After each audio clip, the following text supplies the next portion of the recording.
primera mesa de debate, que también está compuesta por actores de distinto origen, a propósito, digamos, para ver las distintas perspectivas de cada uno. Así que invitamos a venir a la mesa a Emma Cibotti. Emma Cibotti es historiadora, además es la mamá de Manuel, que estuvo atropellado por un conductor alcoholizado en el año 2006. También es presidenta de Activas, que es una asociación civil que trabaja contra la inseguridad vial y la violencia. También le pedimos a Claudio Ortiz que se suba a la mesa, que venga, que es especialista en salud pública, ex director de hospitales del Ministerio de Salud de la provincia de Buenos Aires, y fue un poco la contraparte del trabajo de trauma que comentó Jorge en la provincia de Buenos Aires, y también tiene mucha experiencia en gestión pública desde un país federal, que es un poco la discusión que queremos plantear acá en torno a la seguridad vial, ¿no? Luis Pérez, por favor. Luis Pérez es especialista senior en salud pública del Banco Mundial y también nos ha acompañado en el proyecto del Banco Mundial en la Agencia Nacional de Seguridad Vial. Y bueno, la otra persona que está en la mesa era Felipe Rodríguez Láez, que tuvo que viajar al exterior, así que va a venir en su lugar Pedro Centeno, que es especialista en seguridad vial y ex director de la Agencia Nacional de Seguridad Vial del tema de infraestructura y seguridad automotriz. Gracias, muchas gracias. Realmente es una invitación muy importante para una ONG de familiares de víctimas viales, y estar acá en ISANU, que es una institución emblemática. La verdad que también es muy importante. Hoy SEBI sigue siendo un referente a nivel regional y nos permite además pensar esta cuestión justamente haciendo relaciones o comparaciones, ¿no?, con nuestros vecinos, en fin. Nos saca un poco de la provincia argentina, si se puede llegar a decir así. Yo pensé este abordaje de una manera que espero expresarme bien, de una manera tal vez como muy lateral, pero lo pensé en los términos en que nosotros tenemos experiencia en la ONG. Nuestra experiencia en la ONG es en el territorio, esto es ir a los lugares donde pasan las cosas, donde suceden los incidentes viales o donde hay una trama urbanística que efectivamente es que genera una inseguridad vial muy evidente. Entonces, lo primero que tendría que decir es que para nosotros, bueno, la agencia en sí misma y la cuestión de la seguridad vial es fundamental para la sociedad civil cuando nos permiten visualizarla en términos territoriales.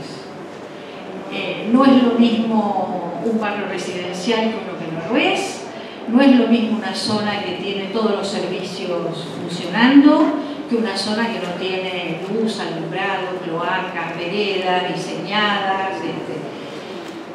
Evidentemente no es lo mismo. La gente que vive en cada uno de estos lugares no percibe la cuestión de la seguridad vial de la misma manera. Esto es muy obvio, pero creo que nos falta a todos, me incluyo, digamos, a toda la sociedad civil, mirar eso a través de ese lugar de experiencia y reconocer en el otro lo que el otro está diciendo que le pasa en el lugar donde habita o donde trabaja. Los usos públicos de la vía son muy distintos.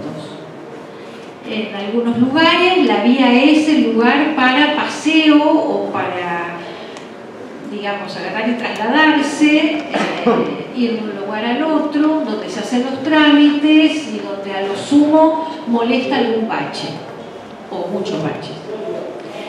En otros lugares la vía es el lugar prácticamente de ejercicio de la cotidianidad en todo el sentido del término. Esto es, la gente está en la vía, o sea, toda su sociabilidad se realiza en la calle. Esto se nota mucho, les cuento, en zonas en donde habitan ciudadanos de naciones limítrofes. Peruanos, bolivianos, tienen chilenos, pero sobre todo los bolivianos y paraguayos tienen una costumbre con el uso de la vía muy distinta a la nuestra, al menos acá en Buenos Aires.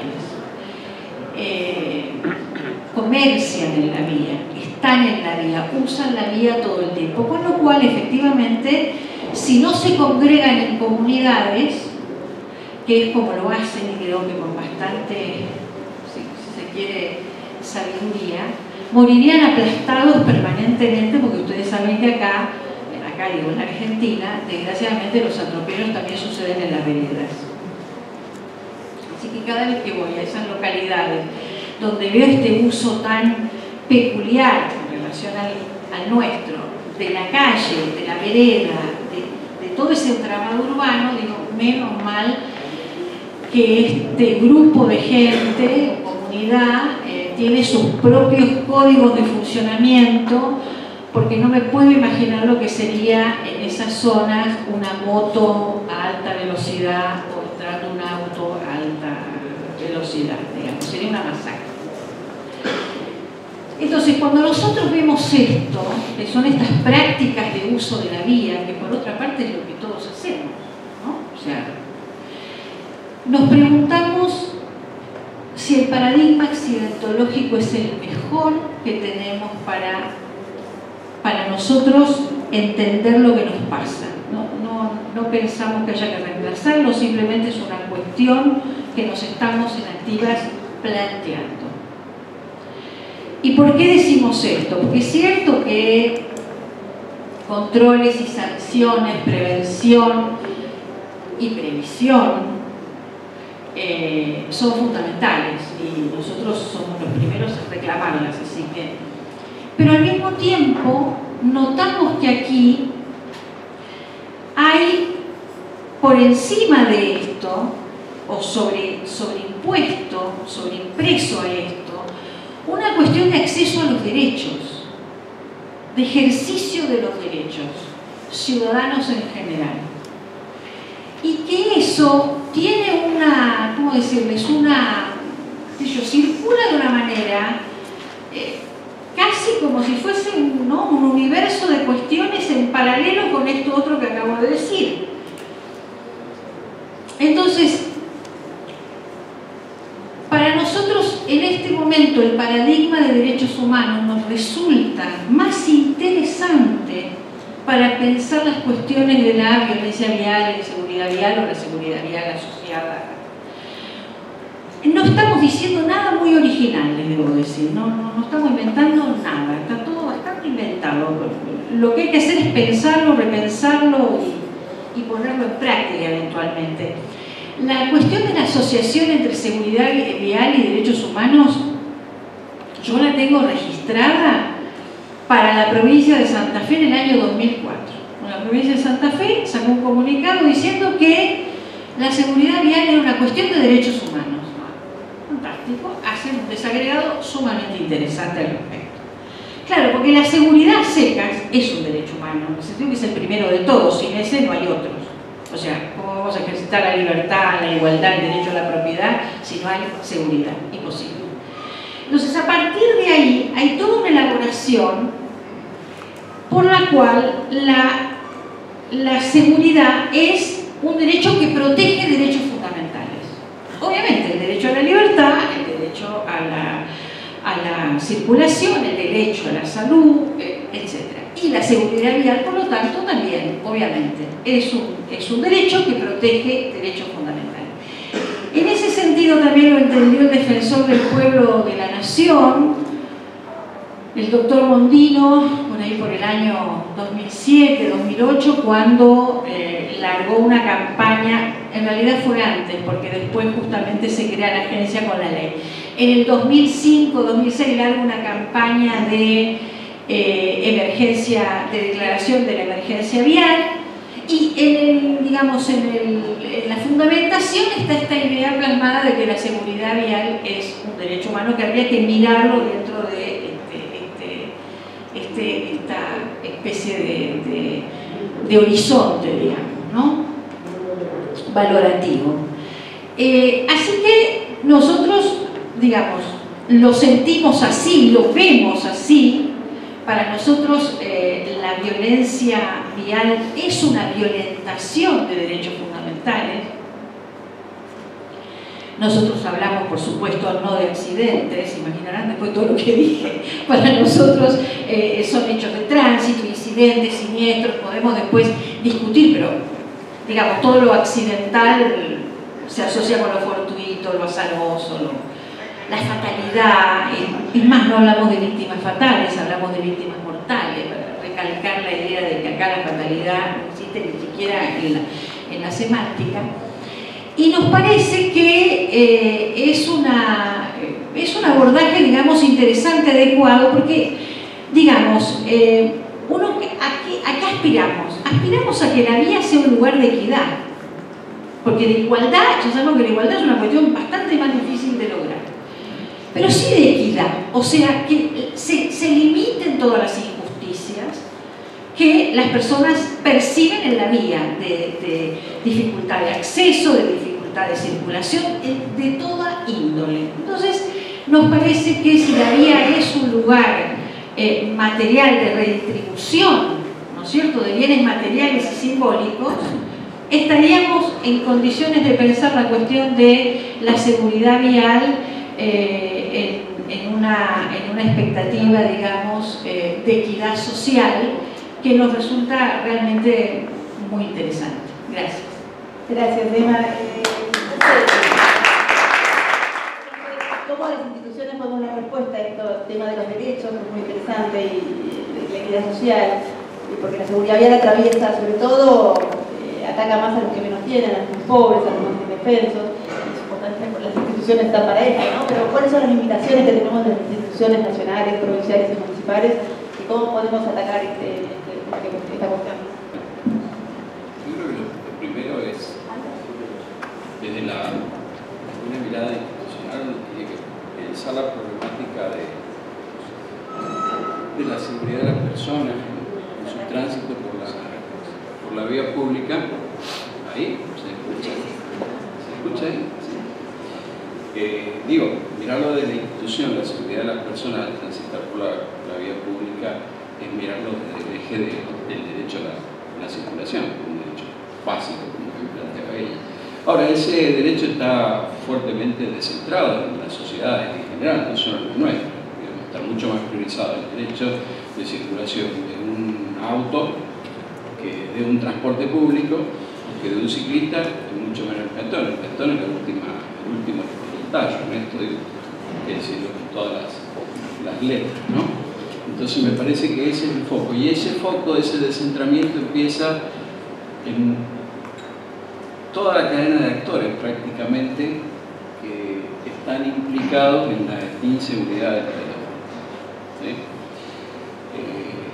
Empezamos por derechos vulnerados desde la pediatría, que no asume su rol de trabajo con la familia en la actividad preventiva, ni en el niño ni en el adolescente en el manejo de la violencia, con que todas las personas traemos un germencito de violencia, digamos, pero que se aprende a manejar, digamos, de la modulación de la personalidad en adelante, de la omnipotencia del adolescente y del manejo de agresión del adulto. Digamos, desde ahí ya esos temas no están incorporados en las consultas y hay una violentación de ese primer derecho.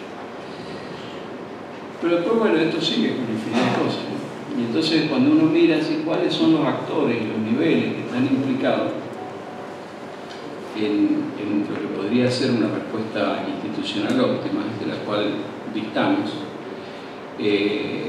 la verdad es que es un problema de tremenda complejidad, porque sigue en la educación primaria, la educación secundaria, no se hace cargo ni siquiera de enseñar los códigos de convivencia urbana, entre los cuales están los del uso del espacio público y de la circulación en la vía pública. O cómo se conceptualiza el derecho de circular en bicicleta, circular en patineta, circular en moto, o después en un automóvil. Entonces, después la industria automotriz, que tiene parámetros regidos por las necesidades comerciales, y en el marketing, por ejemplo, de la industria se prioriza la capacidad de aceleración y la velocidad final del vehículo, cuando lo lógico debiera ser que los vehículos tuviesen limitantes en en la velocidad de aceleración de fábrica. Ahora creo que se va a trabajar un poco en ese estándar, pero digamos, estamos como lejos a nivel mundial de eso.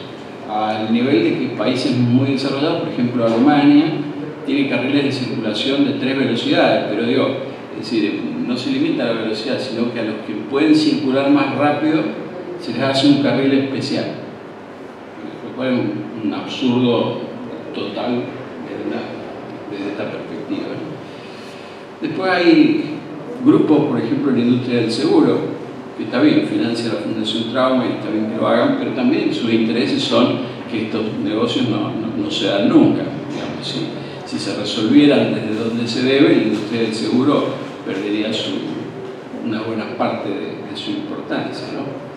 Después hay otros actores que, como son, bueno, la industria,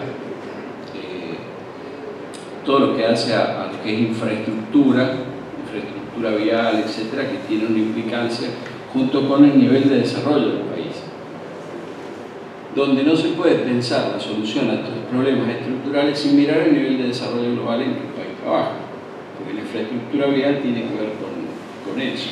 O, por ejemplo, la incapacidad de la industria nuestra de producir dispositivos de retención infantil o cascos adecuados de calidad para proteger la cabeza de un ciclista o de un patinador, de cualquiera que se suba a un vehículo de 2 ruedas.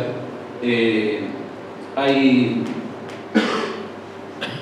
mucho que trabaja, que medra de esto, como es la industria de la comunicación y los medios de comunicación sociales, donde no marginalmente apoyan una comunicación blanda y blanca, preventiva, pero cuando tienen un siniestro vial masivo es un regodeo y un espanto el tratamiento mediático que tienen, digamos. Y esto, si bien en algún momento sirvió para catalizar políticas públicas, la tragedia de Santa Fe, el tratamiento mediático de la tragedia de Santa Fe está en la génesis de la Agencia Nacional de Seguridad Vial y moviliza al staff de la política, pero por otro lado es terrible el manejo mediático que hay, ¿no? Después tenemos actores institucionales, múltiples. Tenemos 3 niveles, nivel nacional, nivel provincial y municipal, donde juegan una cantidad de actores institucionales, digamos, al menos 10 niveles, ¿no? El primero, seguridad, que trabaja gendarmería, que mira un pedacito de la ruta nacional. La policía federal, que se limita a un pedacito de las rutas nacionales del territorio de la capital federal. Ahora eso cambió hace un poquitito. Las policías provinciales y las policías municipales, las policías viales municipales. Es decir, eso genera una miríada. Ahí nomás ya tenemos 2000 municipios, no todos tienen policías municipales, pero eso nos lleva a un número de actores gigantescos, ¿no? Lo mismo pasa con el Poder Judicial. Tenemos justicia civil, tenemos justicia penal, justicia municipal, justicia de paz. Entonces, un vericueto legislativo que cualquier ciudadano necesita una guía y un curso especializado para manejarse entre la fuerza de seguridad jurisdiccional y el Poder Judicial que trabaja en eso, digamos, es sumamente complejo, ¿no? Y a eso se siguen agregando otros actores, como el actor de la salud, donde se lo mira, bueno, como lo miraba el doctor Neira, un poco desde la atención de la víctima aguda, y él mencionaba el tema de la rehabilitación, pero digamos, además de las pérdidas agudas de vida, está el problema de la secuela, que es gigantesco. Eso es gigantesco y es una pérdida, porque al final puede ser una crueldad total, y pido disculpas de forma anticipada, pero morimos todos. El tema es cuándo morimos y cómo morimos, y si no morimos, cómo quedamos, ¿no? Porque en definitiva eso es lo que termina asignando la calidad de vida de las personas, ¿no? Entonces, el tema del urbanismo, coincido que es uno de los activos sociales más prioritarios y es quizás el más olvidado de todos. Como derecho humano, recién se está asomando en la literatura, en la conceptualización sociológica, pero el fenómeno de urbanización entra en un conflicto permanente con la calidad del urbanismo y los activos sociales que se mueven en ese espacio urbano como para proteger la vida de la persona, del ciudadano que transita, ¿no? Entonces, digamos, como que hay, no sé si me queda alguna de las instancias que había pensado. Faltó mencionar los bomberos, el rol de los bomberos en la atención. En la Argentina la mayoría de las atenciones de emergencia se realizan a través de los bomberos. Y para cerrar, un comentario sobre la información necesaria. La información siempre es necesaria, pero ¿necesaria para qué? Dice uno. Porque, digamos, la información necesaria para la toma de decisiones de política en seguridad vial en la Argentina no falta, sobra. Sobra, pero en magnitudes extraordinarias. Y hay que clarificar algunos temas respecto de fuentes de información, ¿no? Porque, por ejemplo, las fuentes de información del Ministerio de Salud son fuentes consolidadas de valor estadístico. No son fuentes de información de gestión, como pueden ser otras, por ejemplo, la que provee la que nos mostraba el doctor Neira, o las que provee la Agencia de Seguridad Vial, que son referidas a aspectos puntuales, fenómenos prehospitalarios y hospitalarios, pero, por ejemplo, al hospital no llegan los muertos en vía pública. Excepcionalmente llegan muertos, pero no se registran ahí. Se dice, llegó muerto y ya, que otro se haga cargo de extender el certificado de función, y eso es el sistema de salud en general, que después recoge la DEIS, la Dirección de Estadística Nacional de Salud, ¿no? Ahora, de vuelta, yo creo que el tema de la información necesaria para la toma de decisiones de política en la Argentina de hoy está sobrevalorado. Cuando uno tiene la posibilidad, yo tengo esa posibilidad de tener por muchos años, de mirar las decisiones de política que se configuran en otros países, bueno, toman decisiones de política mucho más inteligentes que las que tomamos nosotros y con muchísimo menos cuerpo de información. La información siempre va a ser una aspiración de necesidad de perfeccionarla, y está bueno que así lo sea y que todos hagamos los máximos esfuerzos, pero nunca podría, y esto por eso quise hacer el recorte, nunca podría ser utilizada la falta de información como una excusa para la toma de decisiones políticas que son necesarias y urgentes. Claudio, la verdad que el diagnóstico, si bien todos lo conocemos, está bueno que abunden en detalles y de la complejidad de este país con una multiplicidad de actores. ¿Alguna esperanza desde el punto de vista de la institución y de la gestión pública? ¿Qué hacemos con este panorama tan complejo que tenemos para abordar y con la seguridad vial multidisciplinaria desde todo punto de vista, ¿no? Bueno, sí. Entiendo que estoy acá, además de ser amigo de Corina, digamos, y alumno de la casa mucho tiempo, agradezco la invitación, no por mi experiencia en la seguridad vial, digamos, sino por mi experiencia en la gestión de un programa relacionado con la seguridad vial, específicamente con el trabajo. Entonces, digamos, mi mirada un poco para generar algún debate que podamos, y se despierta un poquitito, es más desde el sistema de salud, digamos, ¿no? Del sistema de salud y de las organizaciones, ¿no? De alguna manera, como sistema de salud, como organizaciones hospitalarias, recibimos las consecuencias. Y recibimos las consecuencias, las tratamos de resolver, y nos damos cuenta que nos pasa lo mismo que muchos problemas de salud o enfermedades, digamos, ¿no? El rol del sistema de salud en la resolución de los problemas es muy pequeño, y más en este tema de la seguridad vial. Entonces, puede generar un poco de impotencia, decir, bueno, entonces ¿qué hacemos? Cerramos. Bueno, hay experiencias, hay experiencias de, qué sé yo, de lugares que tienen menos cirujanos y que va mucho mejor a la gente, qué sé yo, digamos, hay muchos trabajos validados científicamente que a lo mejor puedan determinar que tengamos que cerrar, pero la verdad que no creo que sea así, digamos, creo que hay oportunidades. Entonces me parece que discrepo un poco con la visión de la información, ¿no? Me parece que es verdad que hay mucha información, lo que no hay cultura de tomar la información para las decisiones, y menos en las organizaciones, por ejemplo en las organizaciones hospitalarias, ¿no? Entonces, La oportunidad que presentó Jorge, digamos, muy claramente, dejando claro que el trauma es un problema de salud pública, la oportunidad de haber generado un registro durante 6 años, digamos, que no solamente es el registro y la información, quizás podríamos recordar que más de 6.000 personas del sistema de salud, digamos, de la provincia de Buenos Aires, se capacitaron para resolver estos problemas.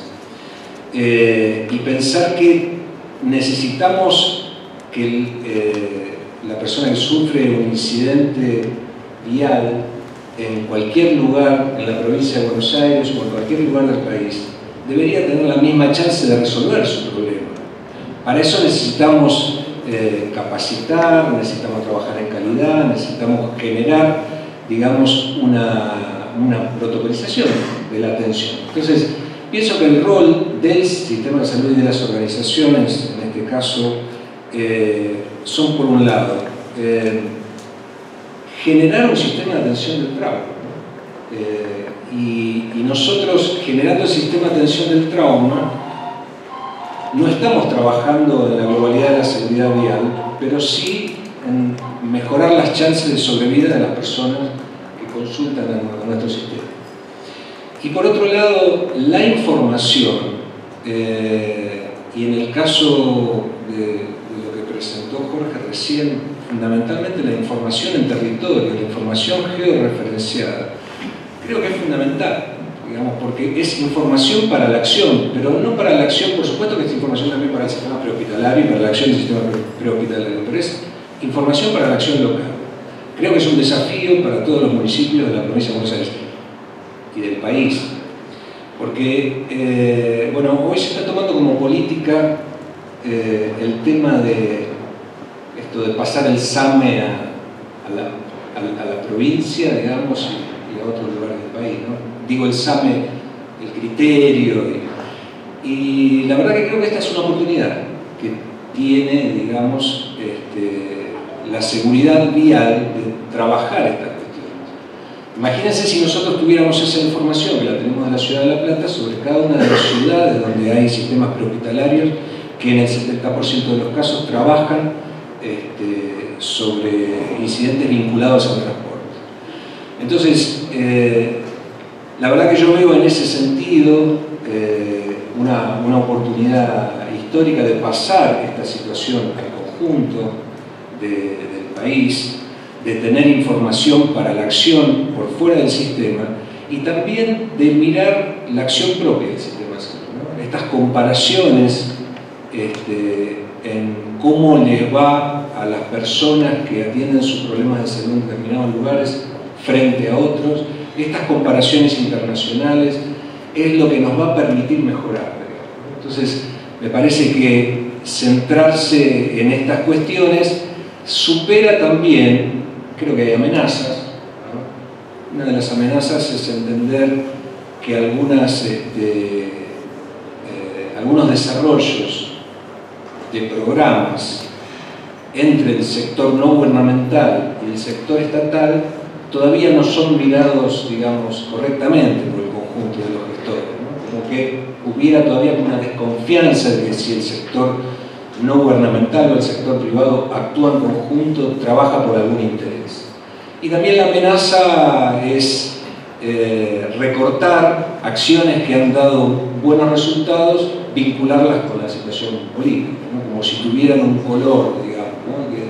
que algunas situaciones que han sido grandes avances, como la Agencia de Seguridad Vial, como el programa conjunto entre el Ministerio de Salud de la Provincia de Buenos Aires y la Fundación Trauma, que podemos decir continúa, digamos, en la actualidad, puedan ser visualizados de algún color que implique su recorte, ¿no? Esto es un poco las reflexiones que quiero centrar. Para mí hay más oportunidades que amenazas y creo que el sistema de salud, digamos, tiene un rol importante en mostrarle a la población cuáles son las consecuencias, digamos, de la inseguridad.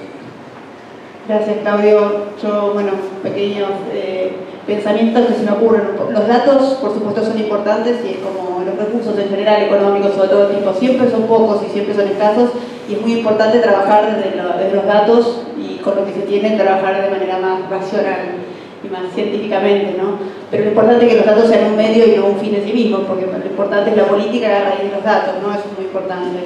Y después, escuchando un poco todo el costo enorme que tiene para el sector salud la seguridad vial, cuánto más importante es invertir en prevención y más que en atención. Y esto que por ahí es fácil decirlo, cuánto nos cuesta hacerlo, porque invertimos mucho menos en educación desde la seguridad vial, mucho menos en prevención, en campañas, digamos, y por ahí hay mucha ausencia en los medios.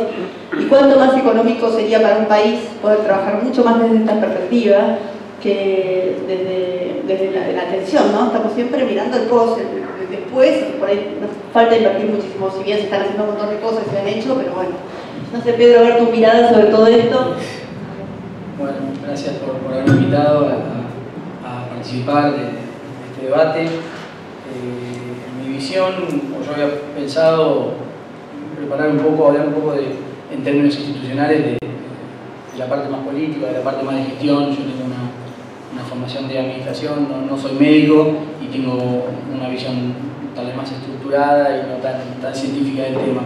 Y me quería centrar en la importancia, ¿no?, de una institucionalidad real, de una agencia líder específica en materia de seguridad vial, más allá de que sea una recomendación específica del plan de acción de Naciones Unidas y el punto 1 haga referencia. Creo que uno puede estar o no de acuerdo en los planes de Naciones Unidas, en las recomendaciones, en los 5 pasos para ser exitoso o el marketing que eso puede tener, pero creo que existe un poco de concepto en el tema de la institucionalidad y en el tema de la agencia líder, sobre todo para poder trabajar en forma transversal. Creo que en el caso argentino la creación de la Agencia Nacional de Seguridad Vial con el montón o la cantidad de efectos que tuvo y la dificultad de poder implementar un montón de políticas por lo que se hablaba de que es un país federal, con lo cual eso generó que cada uno de los municipios y cada una de las provincias tenga que hacer acuerdos específicos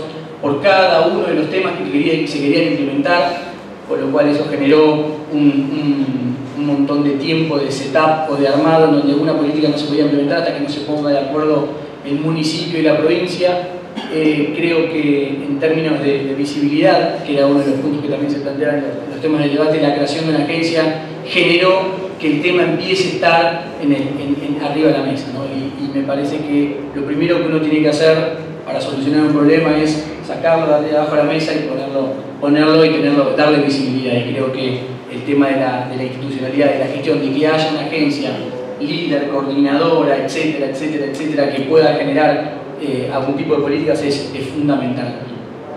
Primero que nada, para la dotación de presupuesto, asignar un presupuesto específico a un ente coordinador que lleve adelante las políticas, y segundo, porque le genera una visibilidad. En el caso de la agencia, creo que más allá de lo que se puede llevar adelante, es importante que el rol deba ser de coordinador en algunos temas. Por ejemplo, en el Plan Nacional de Educación que llevó adelante la agencia, lo hizo en forma asociada con el Ministerio de Educación. No significa que la Agencia Nacional de Seguridad Vial tiene que ser el que trabaje específicamente con la educación, sino que trabaje en forma transversal con el Ministerio, con la otra institución que lleva adelante esa tarea específica para poder llevarlo a cabo. Me había anotado otros aspectos, como los aspectos asociados a la industria. Luis mencionaba que la flota automotriz o la industria automotriz argentina está un poco atrasada en términos de materia de seguridad vial automotriz. Y nosotros, desde la agencia, en la gestión anterior, se llevaban a cabo acuerdos liderados por la agencia. Ahí tiene una agencia líder, pero coordinados en forma central con industria, en donde se lograron un montón de avances en materia de seguridad vial automotriz, que llevó a Argentina a estar en el liderazgo de la región. Nosotros teníamos industrias automotrices que producían autos en Argentina bajo normas europeas para exportación o bajo normas de otros mercados para exportación, pero los productos que mandaban para el mercado interno no tenían ninguna norma, con lo cual no existía a priori ningún tipo de restricción para que la fábrica pueda lograr un auto seguro, sino que solamente estaban trabajando en el filo, en el margen, para poder generar una sustitución perfecta de precios, es decir, este auto lo hago lo peor que puedo, lo vendo lo más caro posible y trato de sacar una rentabilidad con respecto a eso. Con lo cual, en ese caso, el liderazgo de la agencia fue fundamental, pero siempre en forma coordinada con industria en este caso.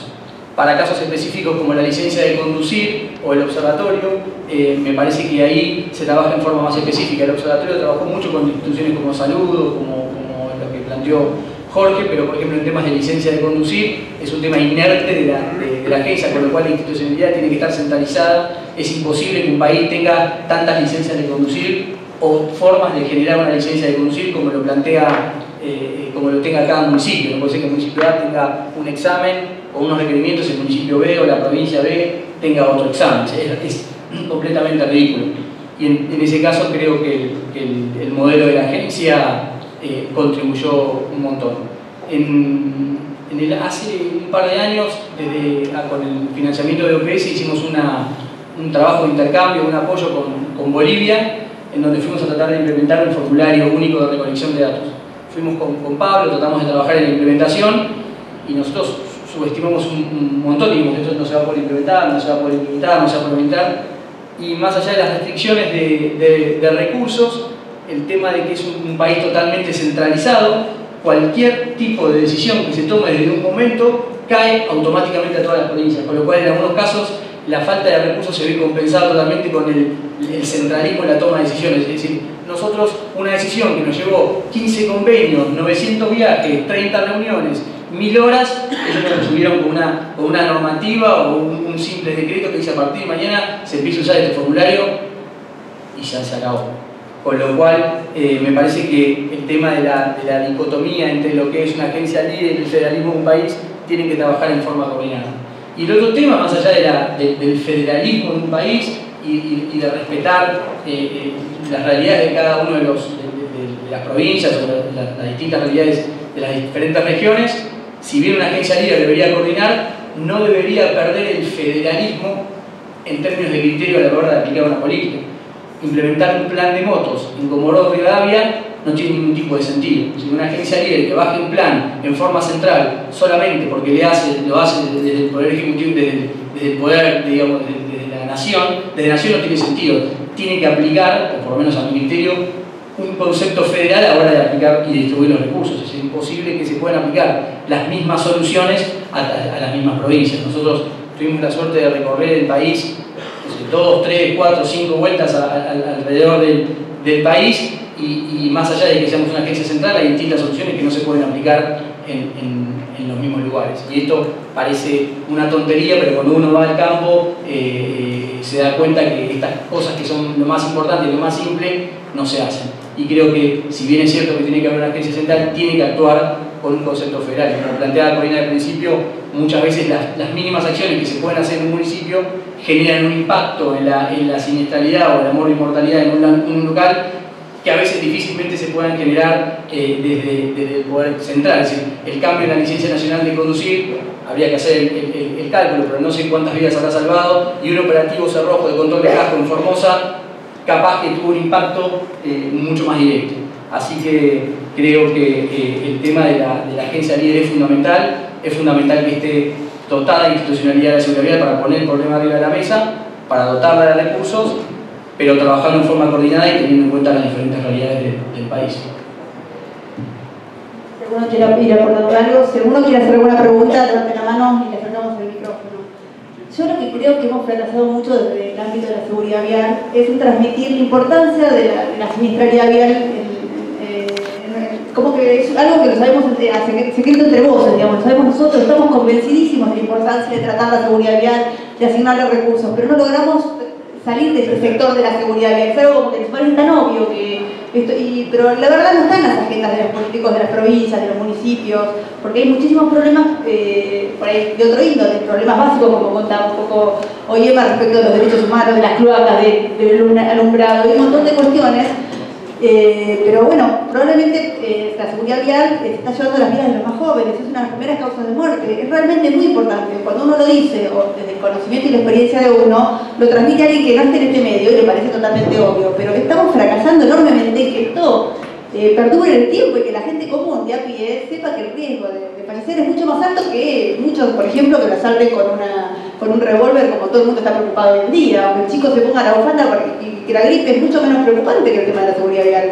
Pero realmente me preocupa muchísimo que teniendo agencia y todas esas instituciones, no logramos poner en la agenda política, que son los que tienen que hacer las políticas a nivel provincial y municipal, el tema de la seguridad vial, no es prioridad para la mayor cantidad de los gobernantes de nuestro país. Así que bueno, una sola acotación con respecto a ese tema, y Emma creo que dijo una palabra que es fundamental en esto, que es un paradigma.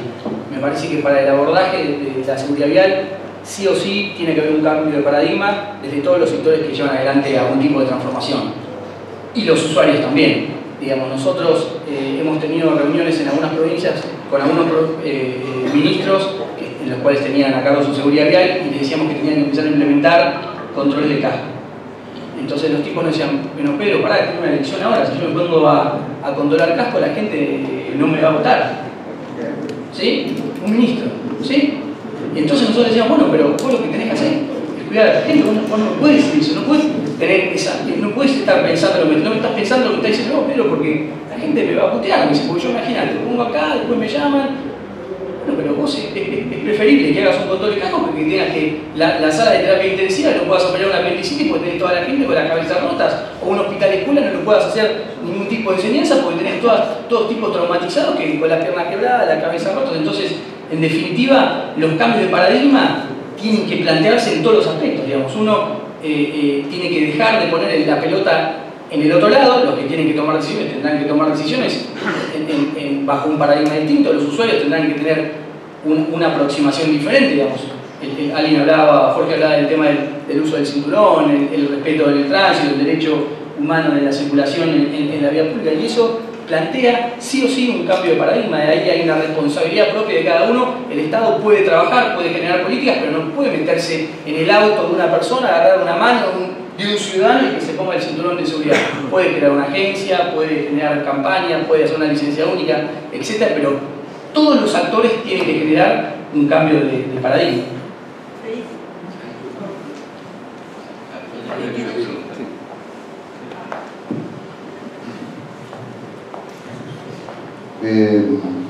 Buen día, soy Pedro Katz de la provincia de Tucumán. Hace muchos años que trabajo en el tema de la seguridad vial. En realidad de la provincia estuve hasta que me jubilé en la parte de seguridad vial. Creo que hay un gran problema en nuestra sociedad, que cada uno de los ministerios en esta materia, que es una materia que transversalmente está cruzada por el problema educativo, el problema sanitario, el problema industrial, el problema de las costumbres, y el problema de haber creado una agencia nacional de seguridad vial que no ha sumado en su interior profesionales de la medicina abordando esta problemática del trauma, tampoco ha incorporado ingenieros viales de calidad nacional o ingenieros viales que son los que ponen el espacio por donde se va a realizar la circulación y donde se van a producir digamos, las intersecciones de personas con vehículos con vehículos, y que ahí es donde está el riesgo. Por otro lado, se habla contra el alcohol y contra el alcoholismo, pero vemos que la industria del alcohol tiene un índice de crecimiento cada vez mayor, lo cual parecería incongruente si estamos tratando de promover la salud y promover el no consumo del alcohol en el desplazamiento. Digamos, la publicidad del consumo de alcohol es muy grande, y lo que se invierte en esa publicidad es mucho más grande que el tiempo que se dedica a la promoción de los valores del riesgo, del conocimiento de la forma de prevenir, y sobre todo yo estoy participando en el comité consultivo de la agencia. Planteamos en algún momento modificar esa, digamos, inútil frase que tienen las botellas de bebida alcohólica que dice beber con moderación. Si nosotros nos ponemos a pensar, ¿qué queremos cambiar con esa frase? Es como que le hemos dicho ponga un punto, ponga algo. No hay un trabajo profundizando campañas realmente que hagan comprender qué es lo que pasa cuando se bebe el alcohol en las personas. Y por otro lado quiero también plantear que recién a partir de diciembre apareció promulgada, de hecho, la ley 27.214, que es la Ley Nacional de Educación Vial, que pone la responsabilidad de la educación vial en el Ministerio de Educación de la Nación, crea un observatorio de la educación vial y genera una propuesta para que sea una política federal donde cada provincia elaborará los programas, en el Consejo Federal de Educación se homogeneizarán o se analizarán, y el Estado Nacional tendrá que ser el garante de que se lleven adelante esta política.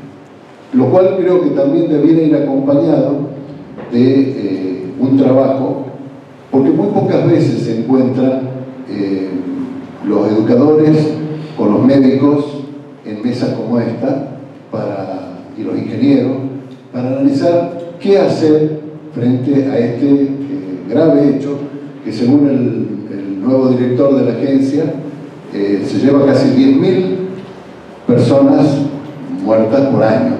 10.000. Estuvo en Corrientes, planteó que mueren por semana 176 personas. Ese dato, último dato, estuvo en Tucumán hace 2 días, dijo más o menos la misma cifra. Así que si esos datos son reales, no alcanzaremos nunca el objetivo que tiene la ONU de reducir el índice. Así que yo les pediría que veamos qué hacer por incorporar médicos, educadores e ingenieros a tratar esta problemática. Un comentario que no quiero pasar. Pensar que la mortalidad asume la cifra que mencionó el señor Katz implica asumir que el 100% de las muertes identificadas por lesiones de causa no determinada son todas por siniestros viales y unas pocas más, lo cual no es una cifra realista.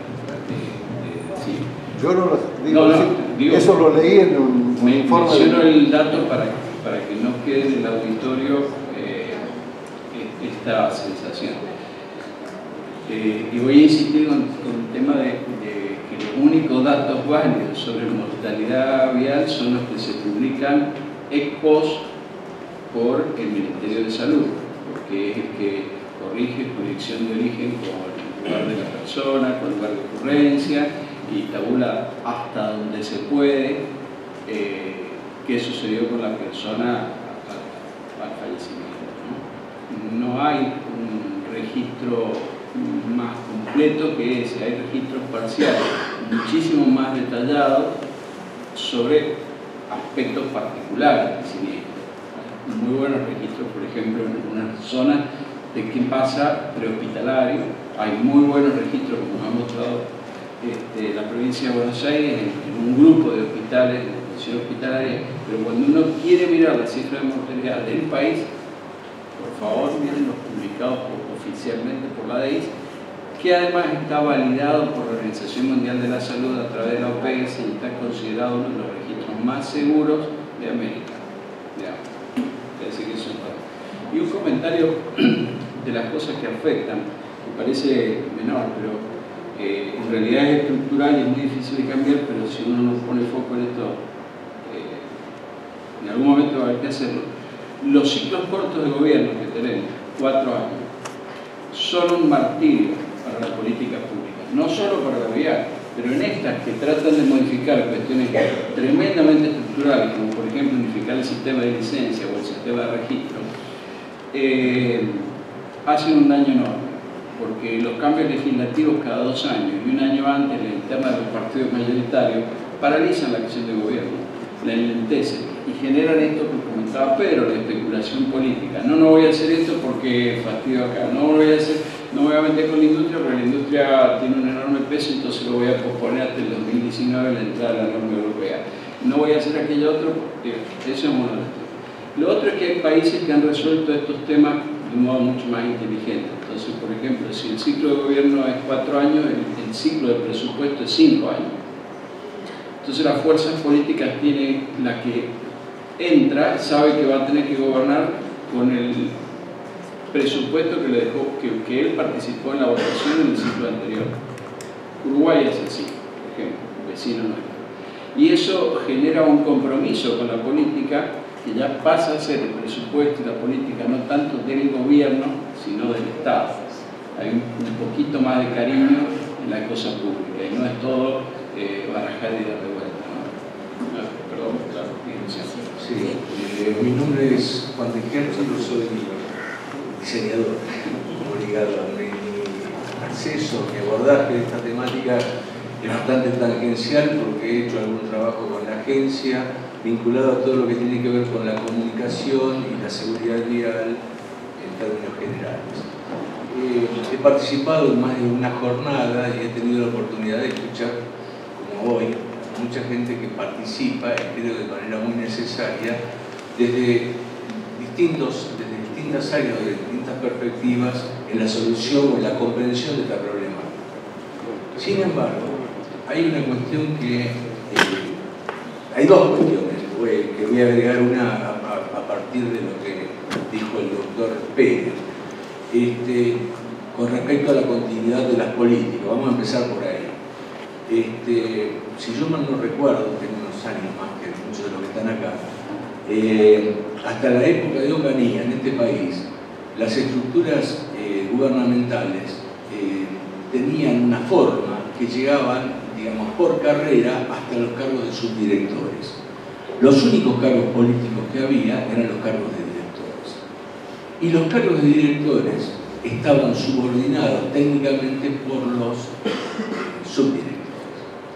Es decir, ¿qué quiere decir que esto? Que no podía venir un director a hacer lo que se le ocurriera, sino que había un subdirector que refrendaba el acto administrativo en función de ¿qué? De la ley. Y es aquí donde yo creo que está el problema más gordo y más grosero, y que nunca se habla.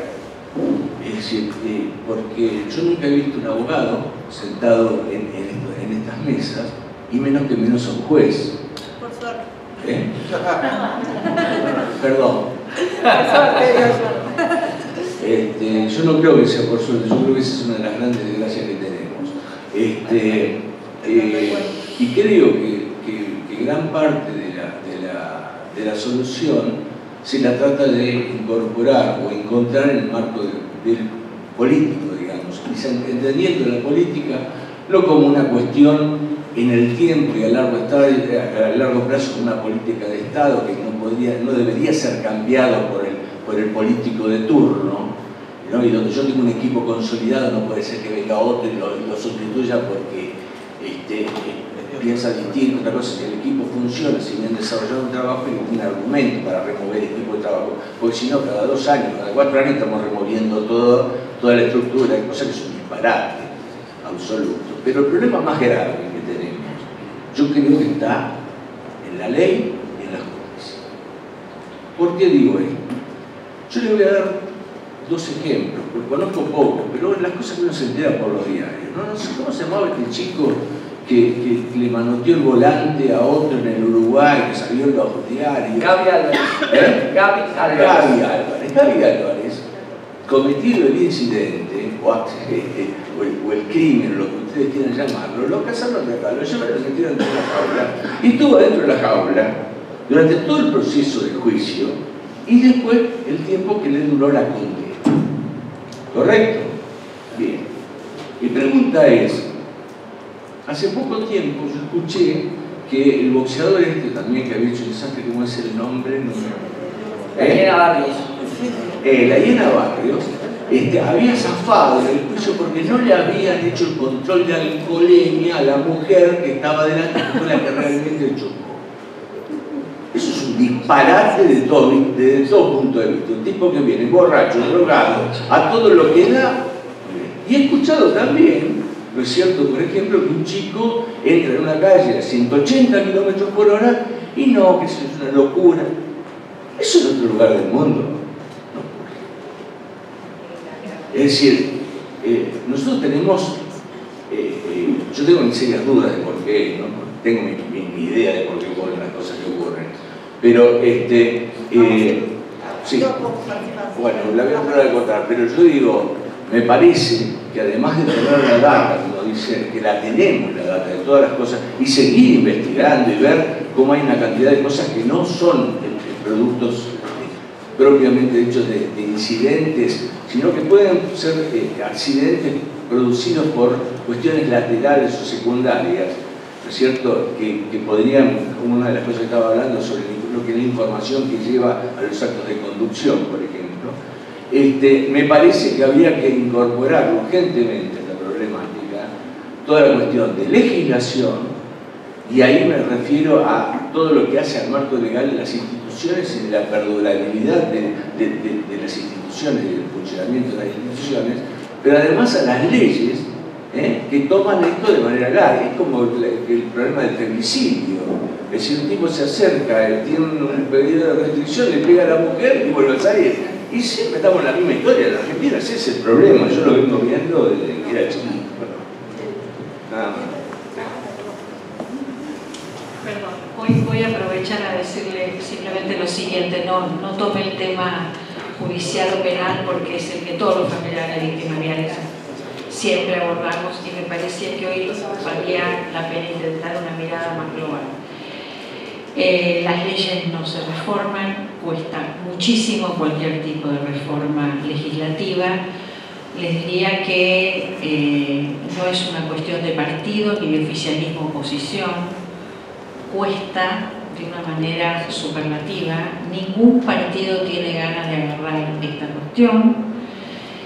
Y les voy a decir algo que tiene que ver con la razón profunda, aunque no voy a agotar el tema ni mucho menos, es simplemente una anécdota, porque ya me lo he repetido tanto que pasa a ser casi una regla. Cuando uno le pregunta a cualquier operador judicial, jueces, defensores oficiales, por supuesto fiscales, ¿qué es lo que pasa con los hechos viales? Lo que contestan es que podríamos ser nosotros. Y cuando uno dice, bueno, entonces están haciendo empatía con las víctimas. No, dicen, no. Perdón, no se confundan. Desde el primer pinche de escritorio de un tribunal hasta el juez supremo, cuando dicen podríamos ser nosotros, se ponen en el lugar del conductor, del autor del hecho. Entonces, ustedes se dan cuenta, y esto a mí yo lo repito porque le agradecí muchas veces a este tipo de operadores judiciales la franqueza y la frontalidad, porque finalmente para hacer un diagnóstico uno tiene que saber. Bueno, esto es lo que pasa también. Entonces, es mucho más complicado de lo que parece. Cuando un legislador tiene un proyecto en la mano, le quema la mano, pero le quema la mano por muchas razones, entre otras porque el legislador dice lo mismo, podría ser yo. Y tampoco se pone en el lugar potencial de la víctima, sino en el del victimario. Entonces, esta cuestión es bastante más compleja, ¿no? Sí, ¿qué tal? Buenas noches, yo soy Mariana Sapia. Hace más o menos 5 años que me desempeño en CABA, la Dirección de Licencias, como subgerente de actividad psicofísica. Recientemente, va a ser una semana, mañana, estoy trabajando desde la agencia a cargo del departamento médico. Coincido plenamente con el señor Katz en que es muy necesario el rol médico desde la agencia, desde la seguridad vial. Mi experiencia en Cava me dice que de las 1.800 licencias que nosotros damos por día, o sea que vemos 1.800 personas por día que hacen un examen psicofísico, más o menos en un 20% requerimos profundizar ese examen psicofísico. Cava es una de las pocas jurisdicciones en el país que hace un examen psicofísico en 4 instancias, la parte de visión, la parte de audio, la parte de psicología, que prácticamente en muy pocos municipios del país se ve, y la parte médica. Y aún así, a pesar de ser un municipio complejo en términos de evaluación psicofísica, hacíamos un screening muy superficial, porque los datos que ustedes están dando son apabullantes y evidentemente estamos fallando mucho, ¿sí? Pero de esas 1.800 personas que vamos por día, de ese 20% que requerimos profundizar, más o menos un 10%, entre un 8 y un 10% quedan inhabilitados para la conducción por causas psicofísicas. Yo entiendo que el trauma como enfermedad, como lo escuché muchas veces al doctor hablar en diferentes conferencias, implica también identificar al agente causal, como bien lo puse en la diapo del sarampión. Y podemos identificar al agente causal como el conductor defectuoso, el conductor que no tiene que salir a la calle como conductor. Ahí ganaríamos gran parte de la batalla si nosotros logramos realmente discriminar en el buen sentido de la palabra. Y yo muchas veces he tenido encuentros con el contribuyente que no le dábamos la licencia, porque una de mis tareas era atender a esas personas que nosotros dejábamos sin licencia, escucharlas y convencerlas de que realmente no estaban en condiciones de salir a la calle, porque era un riesgo para él y para todos nosotros. Entonces, si nosotros lográsemos discriminar, bien entendida la palabra, quiénes pueden y quiénes no pueden manejar los diferentes vehículos, los diferentes portes de vehículos, las diferentes actividades que uno desarrolla con el vehículo, sea profesional o no profesional, ganaríamos gran parte de la batalla. Yo, bueno, me hice cargo, como les dije, en esta semana del Departamento Médico de la agencia, y mi intención es trabajar fuertemente desde ese lado, metiendo el concepto médico, y no solo médico, sino interdisciplinario. La psicología tiene gran parte de ese 20% eran pacientes con perfiles del conductor de riesgo, y si nosotros logramos identificar el ser conductor de riesgo, evitamos que un conductor alcoholizado se nos suba arriba de un auto. ¿Sí? Entonces, no, más allá del cartel, de la política publicitaria, del casco y del mejor equipamiento que le podamos poner al vehículo, tenemos que trabajar sobre la concepción humana. Y hay otro factor que yo estuve viendo en estos años, y es que nuestro país o nuestra sociedad, cada vez tenemos más conductores ancianos al volante y que se tienen que desempeñar desde un rol profesional. O sea, encontramos a la persona, al jubilado, que cobra la mínima, que tiene que manejar un taxi para poder llegar a fin de mes. Ese jubilado muchas veces no estaba en condiciones neurocognitivas, por capacidad de atención, de reacción, de concentración, en manejar un vehículo, y mucho menos gran cantidad de horas en un tránsito como el de Ciudad de Buenos Aires. Y sin embargo, esa persona me decía: doctora, si vos me sacás el registro, yo me tiro abajo de un tren porque no tengo para comer. Entonces, también tendríamos que pensar como país, como sociedad, cómo enfocamos el tema, no solamente desde la seguridad vial, sino desde la seguridad social, porque estamos obligando a una gran población a tener que salir a la calle atrás de un volante para poder comer, y eso está grave, digamos, es difícil de solucionar. Jorge, para cerrar, después hacemos un corte y seguimos el debate. No, yo quería aprovechar que está Sergio Leri, que es un comunicador, que me parece que, primero, tenemos que entender que el trauma es una enfermedad y que las condiciones vehiculares son un aspecto de la enfermedad. Esto es como la gripe. Y hay una cosa interesante que siempre se está diciendo por la televisión, que las personas de bajo riesgo, que son aquellas personas que están entre 15 y 64 años, que no están enfermas, tienen un riesgo muy bajo de gripe. Sin embargo, la gente va a comprar la vacuna. Y uno de los motivos por el cual desaparecieron las vacunas de los hospitales es porque hay más vacunados de lo necesario. Esto no pasa con el tema de la seguridad vial. Y es interesante porque a mí me parece que el gente no lo percibe como algo igual que las enfermedades infecciosas. Y es lo que decíamos antes. El problema es que no hemos sabido, creo particularmente, esto es una culpa de todos nosotros en la fundación, es que no hemos sabido cómo hacer que la comunidad entienda el problema de lo que significa una enfermedad. Y me parece que el tema, como bien decía Pedro, que no está en la agenda, está en la gente y no se entiende que es una enfermedad. Y es una enfermedad no transmisible que no se denuncia. Y se habla de enfermedades no transmisibles y nunca se habla del trauma. Es interesante porque es una concepción que me parece que tendríamos que cambiar. Me parece que tiene que cambiar la concepción social, porque lo educativo, lo social, tiene que ver justamente con entenderlo como una enfermedad. En las escuelas se pide el calendario de vacunaciones. ¿Y cómo se pide el calendario de vacunaciones si no se hacen otras cosas? Es algo que es evidente. ¿Por qué la gente cuando fue la epidemia pasada compró tantos Centamivir que el Ministerio tuvo que decir los Centamivir tienen que comprar el Ministerio porque si lo compra la gente por las dudas y si lo toman por las dudas, se agota? Y esto no pasa, la gente no agota los cinturones. Generalmente la gente dice, como voy acá 2 cuadras, no me pongo el cinturón, no voy a agotar. Porque nunca desaparecieron los cascos porque la gente lo compra de más, ni desaparecieron los cinturones porque... Bueno, de hecho la gente lleva los cascos en el codo. Esto es algo que nosotros no lo hemos sabido, y cuando digo no lo hemos sabido, lo digo en grupo, no es solamente los médicos, son los médicos, los comunicadores. Yo creo que el trabajo que se hace es muy grande, pero que la gente toma... Esto también está referido en el artículo que yo comentaba de Canadá, que es también la percepción que tienen los canadienses, que no estamos hablando de los canadienses que tienen un concepto de lo que significa el otro, lo que significa la comunidad completamente distinto. Quería hacer una cosa, rapidito y después el señor y cerramos. Respecto a lo que dice usted, yo, si me permiten, me voy a presentar. Yo soy Alfredo Pirolo, soy periodista, nada que ver con esto. Pero ando en la calle permanentemente porque ando en bicicleta. Y ya tuve 2 accidentes. Como es, lo que acá falta, y no es solamente lo vial, tenemos un mal concepto de los derechos del otro. No respetamos al otro generalmente, hay excepciones por supuesto, pero generalmente no respetamos los derechos del otro, no respetamos sus libertades, lo que el otro tiene que tener como lo quiero yo, por ejemplo. Entonces se usa el egoísmo. El egoísmo nos lleva, como en el caso que tocaron los políticos, como decía acá el licenciado Centeno, no, porque si no, no me van a votar. Ese es el egoísmo político que tienen los políticos. Y cada uno de nosotros, en su medio, porque a veces no nos respetamos ni siquiera entre vecinos en las cosas más triviales.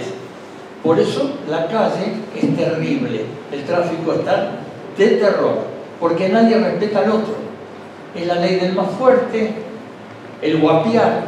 Entonces tenemos que empezar cada uno de nosotros a respetar al otro para respetarnos nosotros y saber que todos tenemos derechos.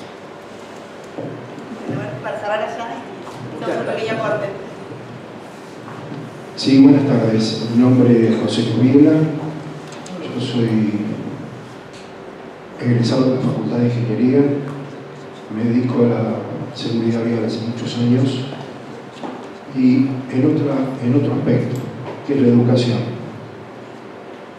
Yo felicito a todos ustedes porque nos abren un poco la mente en cuanto a los traumas que se producen, pero a posteriori de los hechos. Quienes estamos del otro lado del mostrador, intentamos ver de que ustedes tengan poco trabajo. Es decir, que estos hechos no se produzcan. Y en las charlas que solemos dar quienes estamos en la educación vial, para tratar de salvar esta inseguridad que nosotros sentimos, siempre citamos el hecho de que nosotros, los argentinos, cuando viajamos a los países limítrofes, no es necesario viajar a un país del primer mundo. Vamos al Uruguay o vamos a Chile y respetamos todo. A nadie se le ocurre ir a Chile, cometer una infracción y cuando viene el carabinero, venir y decirle a ver cómo arreglamos. Porque en cuanto dijimos a ver, ya nos esposaron y estamos 30 días adentro. Cuando yo era chico, aquí se habló del Uruguay. Yo viajé al Uruguay a ver a mi familia y en esa época, 50 años atrás, yo tendría 15 años, salí con mi primo a la vereda. Y en un momento determinado mi primo me agarró del brazo y me tiró para adentro, violentamente. Yo le pregunté, ¿qué te pasa? ¿Estás loco? Me dice, mira lo que hiciste. ¿Qué había hecho yo? Me dice, mirá los autos. Había 3 autos parados. Lo que pasa es que yo estaba en una intersección y me paré en el borde de la vereda. En esa época no había ni semáforos ni sendas peatonales. Pero el hecho de haberme parado en la vereda hizo que los automovilistas se detuvieran esperando que yo cruzara. Igualito que acá. ¿Pero por qué? Porque ahí la persona que no deja pasar al peatón que se acercó a la intersección es severamente multado. Entonces, si no atacamos al órgano más sensible que tiene el ser humano, y es el bolsillo, no vamos a lograr la prevención que necesitamos, porque no es lo que necesitamos, es saber qué pasa después que pasó el incidente. Lo que considero que es más importante es la prevención, es tratar de ver de qué manera logramos de que a nadie de nosotros, un familiar nuestro, tengamos que ir a verlo o al hospital o ir a reconocer su cuerpo en la morgue. Visión cero, los suecos lo inventaron hace casi una década. ¿Y qué significa visión cero? Traducido a nuestro lenguaje, es 0 muerto en incidente de tránsito y 0 herido grave en incidente de tránsito. A eso debemos tender. Repito, 0 muerto y 0 herido grave en un incidente de tránsito. Entonces, yo hago una reflexión.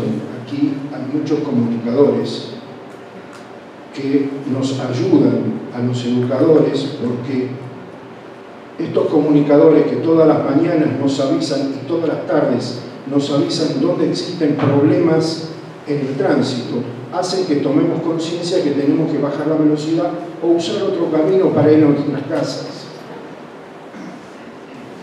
Yo insto al resto de los comunicadores, porque necesitamos de ustedes, todos los que estamos aquí necesitamos de ustedes en la prevención, en comunicar la necesidad de que todos tenemos que aprender a cuidarnos cuando salimos a la vereda, porque ese es el principal peligro que nosotros tenemos. Cada vez que salimos a la vereda estamos corriendo un riesgo. Los peatones porque conducimos nuestro cuerpo y los conductores porque conducen desde, como bien dijo el doctor, aquellos elementos que tienen 2 ruedas y aquellos elementos que tienen muchas más de 2 ruedas. Y todos cometemos errores. Los vehículos los conducimos las personas y las personas cometemos errores. Entonces tenemos que ser indulgentes con aquellos que cometemos errores. Y los comunicadores tienen que comunicar seriamente y no desde la sanción, perdón, no me sale el término, el sensacionalismo, ¿sí? Sensacionalismo, perdón, a los efectos de concientizarnos a nosotros, los que estamos todos los días en la vía pública, que tenemos que aprender a cuidarnos, para cuidarnos nosotros y para cuidar al resto de que circula en la vía pública junto a nosotros. Muchas gracias. Yo un solo comentario cortito. Cada uno de los que fue hablando dijo que lo más importante de la comunicación, o lo más importante era la salud, o lo más importante es el bolsillo, o lo más importante es la justicia, o lo más importante es la infraestructura, o el respeto. Y creo que lo fascinante que tiene la Integral es que justamente eso funciona como un sistema en donde todos los aspectos están intercomunicados entre sí. Uno puede decir lo más importante es lo económico, de poner una multa de 1000 pesos. Ahora, entonces una persona que puede pagar multas, puede andar rápido, no lo sé. Creo que lo fascinante que tiene en términos de seguridad vial es la interrelación de todos los factores que trabajan entre sí y cómo uno actúa, uno mueve uno y mueve el otro. Creo que en definitiva lo más importante es saber que es un problema que existe y hay que trabajar en forma sistémica y coordinada para poder tratar de reducirla, porque en definitiva estamos hablando de muertos que pasan y pasan y pasan y pasan todos los días. Bueno, hacemos un corte.